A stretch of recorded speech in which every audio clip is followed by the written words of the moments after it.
Under the existing Act, the powers of the Commissioner of Police, CP, may be delegated by him to a police officer not below the rank of superintendent. And in the case of the Deputy Commissioner or DCP, his powers may be delegated by CP to a police officer not below the rank of an assistant superintendent. So Clause 5 of this bill will change the position to enable such powers of the CP or DCP to be delegated to non-police personnel who are performing duties in the police force not below a prescribed grade. In the Ministry's media release on the bill on 5th July, it was clarified that this provision would allow the delegation of CP's or DCP's powers to civilian officers in leadership positions within the SPF. I'm somewhat concerned about what this change will entail. For instance, is it envisaged that the command of the force at the highest levels could conceivably be delegated to civilian officers from time to time? If this is so, I wonder how well this will go down amongst uniformed officers. So, we assume that police training is a critical prerequisite for the exercise of police powers, let alone for commanding those who exercise such powers. Further, developing police leadership skills is a specialized field that in recent years has been spearheaded by the Police Psychological Services Division. The assessments require potential police leaders to be put through simulations of incident management at the front line, and officers are also continually developed for police leadership. There is also an organizational culture amongst uniformed personnel which can be quite distinct from civilians working in the same organization. That being the case, one has to wonder about the delegation of police leadership powers at the highest level to civilians. While these civilians may be senior enough in grade, would they have the necessary experience and credibility to exercise such command responsibilities? Although there are other provisions in the Act that allow for assignment of powers to civilians, they are usually clearly scoped.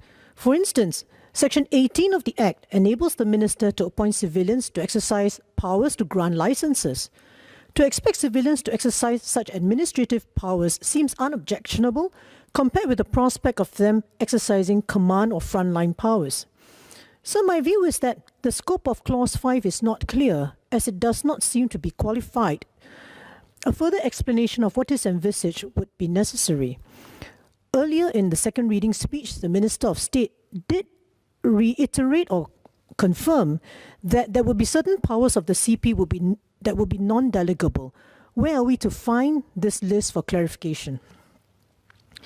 Finally, police powers to commercial affairs officers and special constabulary.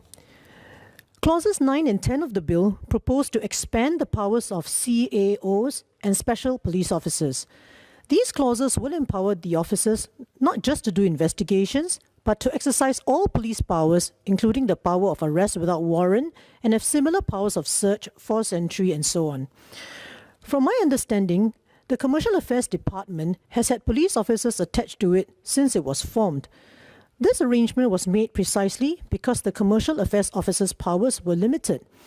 When it was time to do raids, the police officers attached to CAD would accompany the investigators in charge to exercise their full powers. My understanding is that this arrangement has worked for many years. So may I ask, what has motivated the change to give CAOs and special police officers full police powers now? Is it due to some manpower shortage issue or some other operational reason? Thank you. Before I answer Ms. Lim's and Mr. Yong's questions, I would like to clarify that we are not providing CAOs with full policing powers. While CAOs will be given more powers of arrest, search, and other administrative powers, they will not be given powers not relevant to their work, such as the power to seize offensive weapons. Now, to elaborate on why we are calling CAOs with more powers, I would like to provide a backdrop of our crime trend. In recent years, commercial and financial crimes have increasingly become an area of concern. Not only has there been an uptick in such crimes, they have also become more complex in nature. Therefore, it is necessary to equip our CAOs with more powers that are required to perform their duties and to enhance their operational efficiency. On Mr. Yong's suggestion to deploy regular police officers CAD already comprises a mix of CAOs and regular police officers, as Ms. Lim has also pointed out. The current intent behind Clause 5 of the bill is to allow Commissioner to delegate more administrative powers, such as that to issue internal orders to civilian officers in leadership positions. To illustrate, the Director of Commercial Affairs Department, who is a civilian officer, will be able to directly issue SOPs on managing suspects of commercial and financial crimes. Currently, he will need to ask a police officer to do so on his behalf. Once this provision comes into force, he will no longer need to do so, thus improving operational efficiency. We want to assure the House that the delegation of powers will be carefully considered in the best way possible to achieve our desired outcomes. It is provided in law that highly sensitive powers, which should only be exercised by Commissioner himself, will be non-delegable to either police officers or even civilian officers. Clause 5 makes explicit that the list of non-delegable powers are those in Section 18 and 110A of the PFA, as well as under the Public Order and Safety Special Powers Act, POSPA. For example, this includes the power to give special authorizations to police officers to impose curfew under POSPA. Ms. Sylvia Lim asked if SPF intends to allow civilian officers to take over command duties, and if civilian officers will have the relevant expertise and credibility to do so. We would like to clarify that SPF already has civilian officers in leadership positions who assume command duties.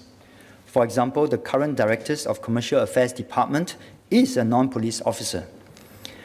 The benefit of civilizing more leadership posts is that SPF can draw from a wider range of experiences, competencies, and perspectives beyond the pool of uniformed officers.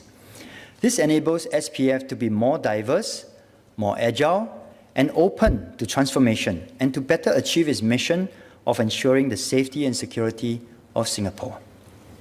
That said, I would like to assure Ms. Lim that the intent of Clause 5 of the bill is not to allow civilian officers to exercise the Commissioner's powers of command at the front line.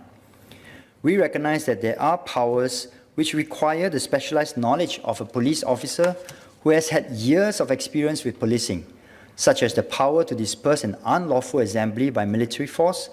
These powers are best exercised by the Commissioner or the police officers in leadership positions and will remain that way.